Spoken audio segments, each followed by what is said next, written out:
Not yet. Hey, welcome everyone. It is Wednesday, September 25th. Christmas is right around the corner, as is Election Day. Welcome everyone. You're watching Direct Line Live. Our special guest today is Barry Donadio, Secret Service background, as well as wrote a great book on Flight 800. Welcome to the show, Barry. Thank you both for having me. I really appreciate it. It's our third time together, and I always have a great time with you guys on Direct Line. And so tell us, Barry, you've got an interesting background. I was reading your bio earlier, and you've worked for Secret Service under the Bush administration and the Obama administration. Tell Yeah. us, tell us about that a little bit. Well, right after September 11th, 2001 attacks, I got on the Secret Service around 2002, right in the beginning, and I was assigned to the White House branch under the Bush administration. And I was able to get on what's called the Emergency Response Team, which is a wonderful team, tactical team, like a SWAT team that protects the President of the United States and the White House grounds, and served there honorably under the Bush and Obama administrations. And I was with them on a daily basis. Very rewarding. I love the history of the White House and the grounds. So for me, it was a wonderful time. Great. And while you're there, I'm assuming there were always death threats against President Bush, especially after the liberation of Iraq and so on, from Middle East governments and so on, and terrorists. Now, let's bring that to what happened in Butler. Was that I mean, from all indications, that was basically like a breakdown at Secret Service. Basically, they just didn't do their due diligence, so to speak. Yeah, I mean, we're learning more and more as time goes by. Obviously, the first time I was asked this question, we didn't know as much as we do today, right? So another report came out today about drone usage, which is troubling. But the Butler incident, it's unfortunate, and it really goes down to miscommunication or lack of communication, potentially misidentification of the person on the roof. We have to remember that they were more likely than not, a law enforcement sniper should have been up there to deny access from any opponents.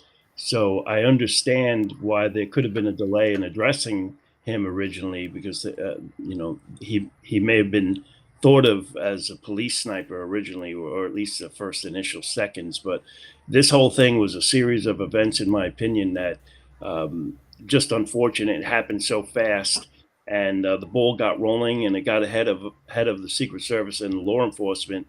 And unfortunately, you saw the result that happened. But I think moving forward, and since then, the U.S. Secret Service has reevaluated, and they're always improving anyway. If you look at any past attempt, they had made improvements almost immediately after the Reagan incident. So there's things they can always do better. They learn with every shortcoming like this, but they also reevaluate and repackage themselves, and become another agency literally weekly anyway. It doesn't take an attempt. They're constantly updating themselves and improving themselves and reevaluating their training, and always training to be the best. So yeah, very unfortunate situation there. Given the cards that they were dealt once the shots fired, I think the agents did a very good job. Everybody, local police did a great job. They got the president out of there. They did what they were supposed to do. And at least we have him okay. And I was with him on his first private speech in Milwaukee right after that situation. So he was able to show up on a stage and talk to a very small group of us. And thank God for that. So, ultimately, Secret Service did save his life at the end of the day on that one. So Barry, a huge part of what Secret Service does is basically train for events like that and develop procedures so that, as I understand it, what happens next is just instinctual. what happened? Is the training adequate? Were there process? Again, I'm talking about Butler, but were there things that came up that were not covered by the training, or what happened? Well, I think everybody has to understand that there is no such thing as a 0% possibility that something can happen. If that was the case, then they would never have to train to evacuate him or jump on top of him and protect him, you know? So they're training because of the fact that, yeah, things go bump in the night, even with as many police or agents or whomever you have on our side protecting an event, things can still go wrong. So that's what you saw get initiated after the shots were fired. So I think the training is there, and it's at the highest level that I'm aware of. At least when I was there, it was. I don't think they would go down in training since I had left. Um, I think you could always train more.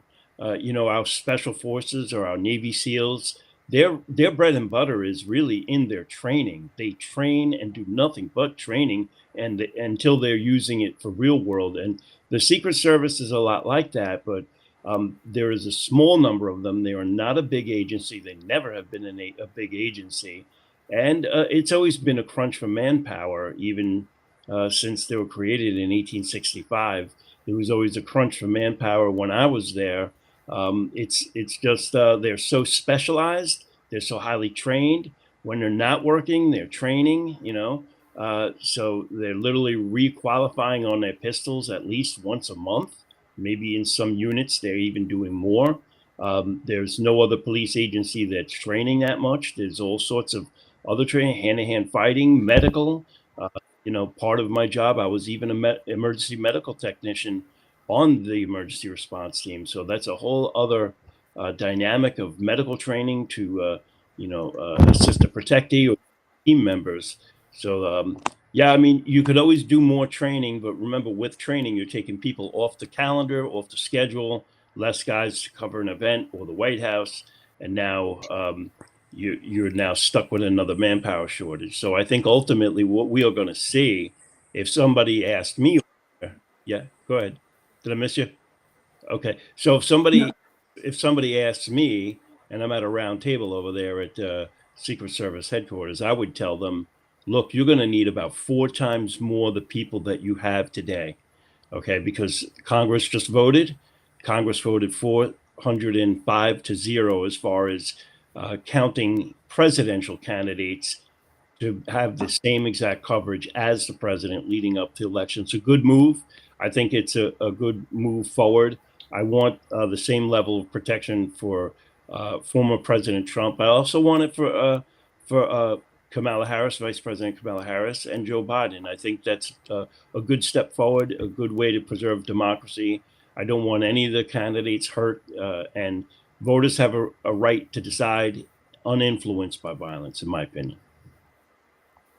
I think we all can agree with that. But let me come back, and we talked about training, but were the protection detail in Butler comprised primarily of Secret Service, or were they people who had been detailed from other agencies? And if they're from other agencies, does that raise a training issue since they're apparently not trained in the way that the Secret Service agents are? Right. So the Secret Service has always used multi-agency assistance. The smaller amount of percentage of people are going to be your Secret Service agents, officers, technicians. Okay, they're going to be providing the meat and potatoes of the presidential protection, the inner protection. The technological protection, even medical protection.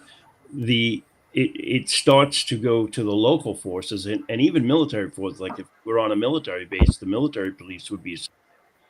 We when I was there, and I assume today, they trust local law enforcement, obviously, and local law enforcement is going to assist, whether it's state police, city police, county police. They're going to assist with stuff like denying access to certain buildings, denying access to certain areas outside the event, or maybe even some duties within the perimeter. Now, I'm not sure who was working the magnetometers for the people in the secured area. I'm sure that's Uniform Division, Secret Service, and they have magnetometer teams. But sometimes they're short, and I understand they draw on TSA, which is a government agency, and for you to get on a plane, you're going through TSA. So they're good at what they do. So I would imagine Secret Service would trust them. I trust them. I trust TSA. So if they're trusted to get you on a plane, they should be trusted, to protect that event and prevent any weapons from getting in. So your normal day outside of this Trump event, your normal day, and at least when I was there, was they draw heavily on local law enforcement to assist them in their protective mission. It's always been that way as far as I know. And then we have, for after Butler, we had basically, I think it was probably a bigger failure of the Secret Services we had in Florida just a few days, about a week now, I guess, 2 weeks now, where you had a guy with a gunman. If it weren't for a very diligent, observant Secret Service agent, that could have ended a lot worse than Butler, frankly. And that one, I think, and everyone seems to be right now more focused on what happened at Butler, but I think the Florida case Right. is So what. I don't coin it a failure because it was a complete success. They did exactly what they were supposed to do. That's what they're there to do. They're there to detect a threat. They did. They neutralized the threat. They even, had local law enforcement catch them, and nobody got hurt. I mean, Yeah. you can't ask for a better success than that. I think for whatever reason, society has turned around and now says somehow it is the fault of law enforcement and the Secret Service when a madman takes a gun and points it at the president. Mhm. They're there to try to lower that risk. It's not necessarily a failure because somebody attempts to do that. And rest assured, I don't care how many agents you have out there, the same scenario can happen. I think the risk would go much lower, but whether you had a tank on that golf course, whatever, an armored personnel carrier, that scenario still would have happened, right? So you have to understand people are going to try to do things. It was the diligence of the officers and agents, technicians that were out there, detected this man. They did exactly what I would have done. And I think it looked a lot like this. I think those agents saw the gunman. I don't think they even had time to radio it in. I think they drew their weapons. They yelled out voice commands to drop the weapons. And when he didn't comply, they fired because that's what I would have done. So, and then probably right about then, the agents that were with President Trump evacuated him and got him to a safer location off of a putting green or off of a fairway. But I understand a chase ensued, and we have to remember the civilian, it should be labeled a hero, saw the shooter, documented a license plate, and did exactly what they're supposed to do, notifying law enforcement and letting them know description of the vehicles, description of the individual. If that civilian did not do that, we may be having another conversation here and may not even found this man as of yet. But they were able, kudos to the local police in Florida. They were able to stop him. Nobody got hurt. That's a win-win scenario. Good job, United States Secret Service. They saved the president's life. Great job, Florida law enforcement, and great job, whoever called in that plate and called in the description. Good day for America. Oh, how do like if you listen to the media, pundits on both sides, you see pundits on our side, they're saying, well, is there something going on at DOJ under Joe Biden? Or they're not because remember, Congress wanted to pull President, I should say the Democrats in Congress wanted to pull President Trump's Secret Service detail. I remember that. And they seem, if you watch any of their talking head shows, you think they're wringing their hands because this guy wasn't successful, or they're saying they're blaming the president's rhetoric for all this stuff. Yeah, that's Dwight, that's the political fanfare that I try to stay very far away from when it comes. I'm going to give it to you in Secret Service terms. That's my DNA, being a former member of the Secret Service, I can tell you they are not wired politically. They just don't think that way. These men and women, they live their lives to protect whoever their protectee is. I have protected Republicans, Democrats, foreign leaders, you name it, and I protect them all the same because that's my integrity on the line, and I would not be accused of being unprofessional and protect somebody less than someone else. They don't play favorites like that. So, there's a lot of questions moving forward, and that's the job of Congress, the Senate, to ask these questions, and investigate. And hopefully we all come to a happy medium as an American, nation. Because I know both sides of the aisle, Republicans, Democrats, independents, they don't want any candidate being shot at. The voter level of America does not want this. Okay. Could there be a devious thought plan somewhere? Who knows, but that's again the job for Congress. But our men and women that are protecting these protectees, their whole life and what they enjoy most is to protect their protectees. Yes, Mark. Actually, it is in Congress. It is in Congress, and one of the issues that is concerning in retrospect is the decision of the Secretary of Homeland Security not to provide protection to Robert Kennedy Jr. while he was running for president. It was only after the incident, for as long as he was formally in the race.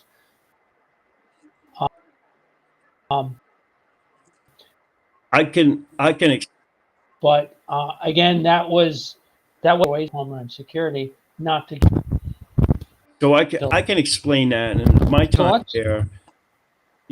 time there, you have to understand what it would cost the U.S. government to protect a candidate for president. It's millions upon millions.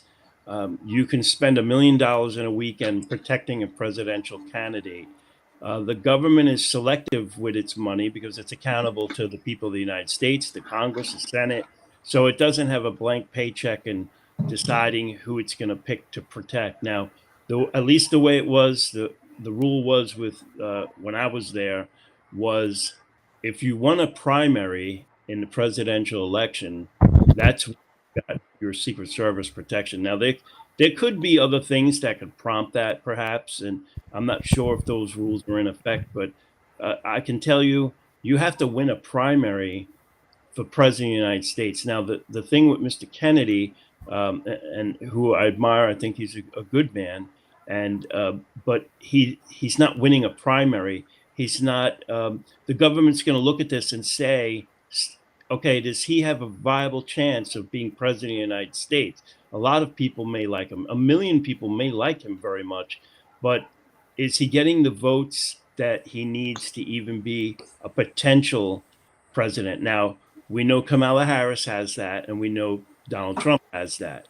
And so they're getting the protection, but he's not going to get that. Now, I'll let the director of the Secret Service speak to that and the Public Affairs Office.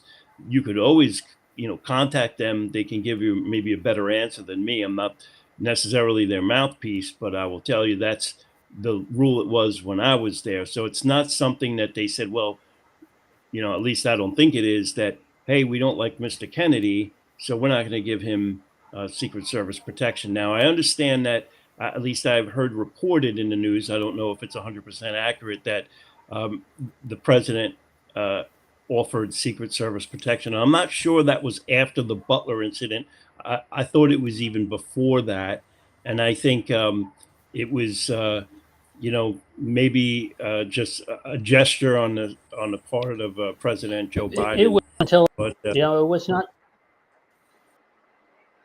It was after Butler. Yeah. Was it? Okay, yeah, that's something I don't know for certain. I think. Yeah, it was only during a period until he dropped out again. Right. So it would be my guess he's dropped out. He doesn't have any protection, because the government is going to have to watch its P's and Q's with all of that. They're accountable. They're accountable for the dollars they spend. The Secret Service is accountable. They don't have a blank paycheck to where they could just do as they please. When they ask Congress for money, they seem to get it, but they have to articulate it. And the Congress can say, you're spending too much. We're only going to give you this or that. But it is an enormous amount of money to protect the president. And now they're protecting three, theoretically, right now, as we speak. They're all getting the same protection according to the director. So that's times three. There's probably spending $3 million a weekend. So just think of the enormous amount of cost. But it's quite fascinating, and the amount of planning that goes through everything and to make everything successful is enormous. I tell you, with all that said, with winning a primary takes me back to 1992 when Democrats had a whole cavalcade of Democrats running. Every single Democrat won a primary. By the time they were at Super Tuesday, so that was really interesting times at Secret Service back then in '92. Obviously, you weren't there; I wasn't there. No. But getting Secret Service for everyone in '92, when you have I think there were 7, 8 Democrats running. And even Jerry Brown, who nobody expected to win a primary, won a number of primaries. That was a crazy year in '92. I don't know if you remember that. Yeah, I don't recall exactly that scenario, but I don't think all of them would get Secret Service protection. I think there would be assessments made. And again, it's not political. It's assessment of the reality of, can this person be a viable candidate for the president? And maybe they picked the top 3, maybe they picked the top 2, and then eventually dropped the rest and stayed with one, and that's what they're going to do. It's a matter of assessments, threat levels, the possibility of actually getting elected. I am very impressed with the level of fiscal responsibilities at the Secret Service, considering government agencies are always wanting more and more, and just have frivolous spendings left and right on crazy things like shiny new staplers and stuff like that. I am very impressed about Secret Service.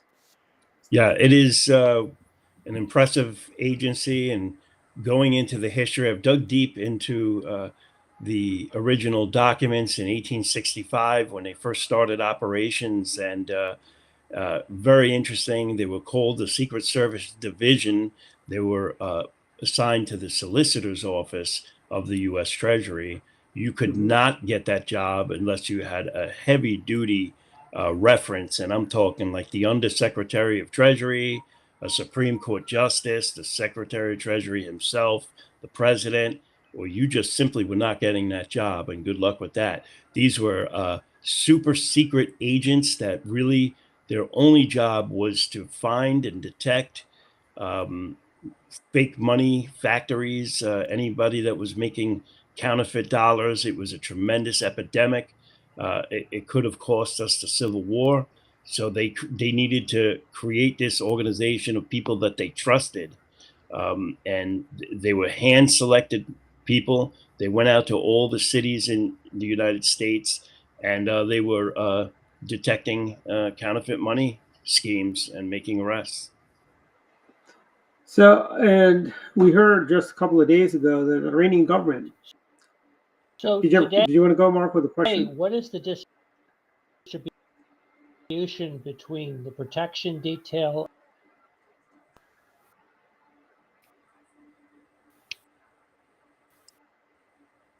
I think Mark is asking what's the breakdown. You got presidential security, then you have law enforcement with counterfeits and stuff like that. What's the breakdown? Is it like 50-50 right down the middle, or? That's a good question. So we have field offices in all 50 states, and the field offices are going to do your, even today, do counterfeit and financial crimes. So that's, if they're not doing presidential protection, they may be doing duties like that. Now, things changed under Homeland Security. When I first went in, it was very interesting. I'm one of the people that can say I actually was under the Treasury Department. Now, after September 11th, 2001, President Bush created Homeland Security and lumped a whole bunch of agencies into Homeland Security. And the first Director was Governor Tommy Ridge. So I saw that all happen, and they seem to get more duties, more investigative roles. They can, protecting the Olympics, for instance, the national security events when they deem a big event, a special national security event. They bring all the government resources. The Secret Service leads that, and it becomes a national priority to protect that event. So I was there for all of that. Very interesting. I still have my old voided out credentials from when I first joined the Secret Service, and it's really neat. It looks, it actually looks like old money, and it's Department of the Treasury. So pretty neat. Passed down to my grandkids when they come along, and they'll see all that stuff. And as So I was saying, within is the agency, I mean, you've what done. was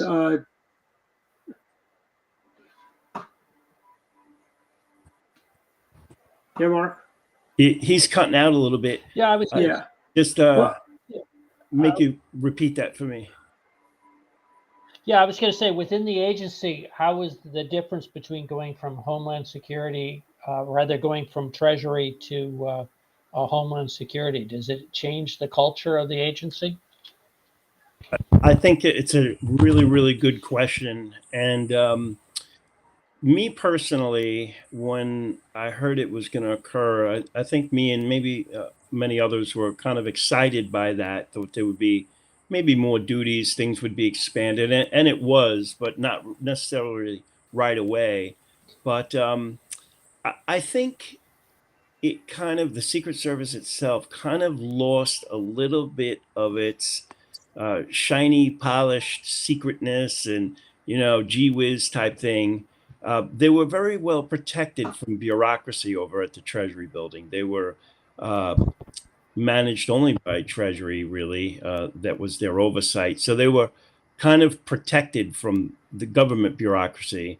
And it seemed to open the door, going to Homeland Security, it seemed to open the door for other levels of oversight and stuff. So, me personally, I think they were just fine over there at the Treasury. But George Bush did this for a reason, and it was good intention because the agencies, if we remember, we go back to 2001, the agencies really weren't sharing intelligence between each other that in a way that they would be able to be beneficial to save another attack like September 11th, 2001. So the whole premise of that, getting the agencies together to share intelligence, is really what it came down to. But it just seemed the Secret Service from that point on started to lose its, more of its standalone, secret, and maybe just a little bit of lackluster, tarnished off, in my opinion. But still, I think they've done well. They've picked up a lot of duties. They're doing stuff protecting national events. So we'll see what the future has to show. So, Barry, as I was saying, is this week we got the foreign threats. A credible threat that the Iranian government was trying to assassinate the president. I know we had that with during the Clinton administration. We had Iraq trying to assassinate former President Bush. That's right. George H.W. Bush. How many of those types of threats? I mean, if you can say, like, when do those threats were they much higher during the Bush administration when President Bush, and in the middle of the War of Terror, did you see more and more foreign threats pose a domestic threats on assassinations of President Bush in '43? I guess the question I really can't elaborate on, and again, you might be able to, add on to this program by, contacting the Secret Service Public Affairs Office. They may give you a statement on that exact thing, and so they may be able to release certain things. I'm here to say, though, if you have an Iranian threat on the president, it should not be taken lightly. The culture is patient, and they're very different from Americans, where Americans want, if we are wronged, we want justice instantly, where, in their culture, they're willing to wait a few years. So this can be an enormous expense when you're talking about protecting somebody. The other thing I wanted to mention, it's one thing being in the Secret Service, and it's another thing being in the Secret Service during wartime. Wartime Secret Service people may be seeing other things than maybe peacetime secret. But we've kind of been in a state, like a quasi state of war, in my opinion, since 2001. We've, have overseas actions for 20 years. We've been in Iraq, Afghanistan, so almost like a gray zone war atmosphere, and that I still think we're in. And now we're moving to the new emerging threats, which unfortunately now is China, North Korea, Iran, and now we're seeing the troubles in Russia, Ukraine. So, and now I also know you've written a great book on the TWA crash. Let's talk about that for a little bit. How because that was you were with that was before you were with Secret Service, correct? Sure. You were local law enforcement then, correct? At that time, I was actually United States Air Force security police at the 106 Rescue Wing in West Hampton Beach. That was my full-time job. I also was a criminal investigator there. I also led the SWAT team later on there. And that was the position I held prior to going to the Secret Service. In addition, I was already a volunteer firefighter with 6 years under my belt of experience since 1990. So at the time of that call, I was a new emergency medical technician, proudly serving with the East Merchants Community Ambulance on Long Island. It was a very humble, small ambulance. We only had two ambulances in the entire village, and at first two first responder vehicles. But they were very good. They were very highly trained and very good at what they did.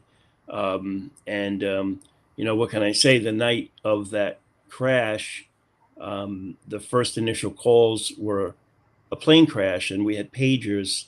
So there was a small runway in our district where they flew Cessnas. Every once in a while, a skydiver would go and get hurt, fall hard. We got that call over the pager for a plane crash. Never imagined it was a huge passenger plane. First assumption was that it was a small plane. Boy, was I wrong that night.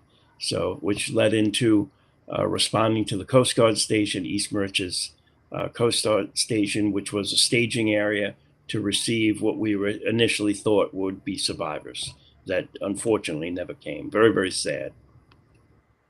And I know that also initially the claims were there was a missile, there was and then usually what I think first inclinations of what happened, what didn't happen are usually wrong early on.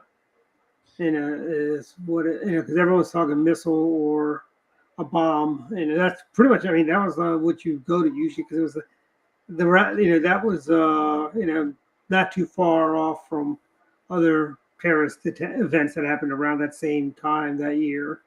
So I can understand how people thought that was. I mean, I thought that is what it was, but Yeah, I can tell you I didn't see anything. I mean, I was there. I responded. I was a 25-year-old emergency medical technician there to help people. I didn't see the crash. I know a lot of people that have seen it. They all have their opinions. I respect everybody's opinions. They should be asking questions. Everyone should be asking questions.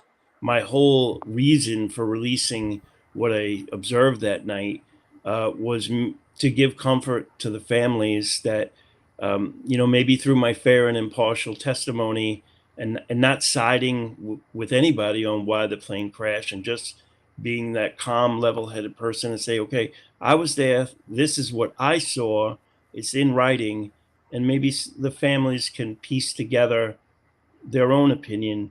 You maybe use me of what I saw to find answers to what happened. That was my total motivation for writing the book. I hope it brought somebody peace. I think it has. I have met with some of the families of the deceased. They're very good people. We will be friends for life. They come from all walks of life, you name it. They speak different languages. They're from different places. And I will forever be an advocate for TWA Flight 800 and those who suffered on it, whether I like it or not. It is just something that I have, and I will never give it up. But it is a pleasure for me to do that.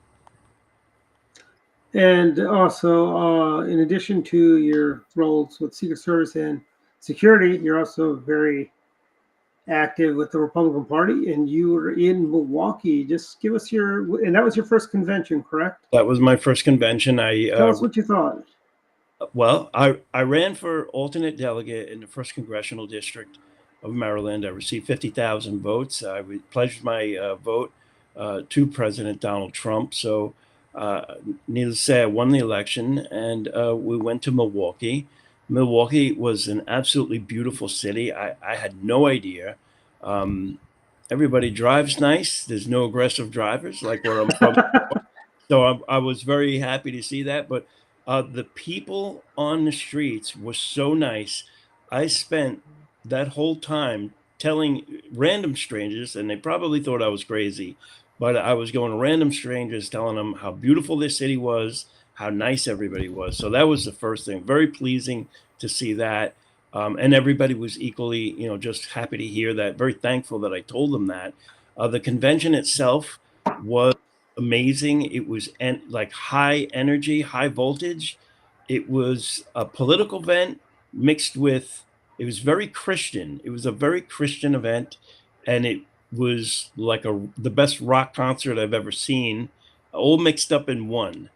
So they knew what they were doing as far as making this event very, very energetic, very, very positive.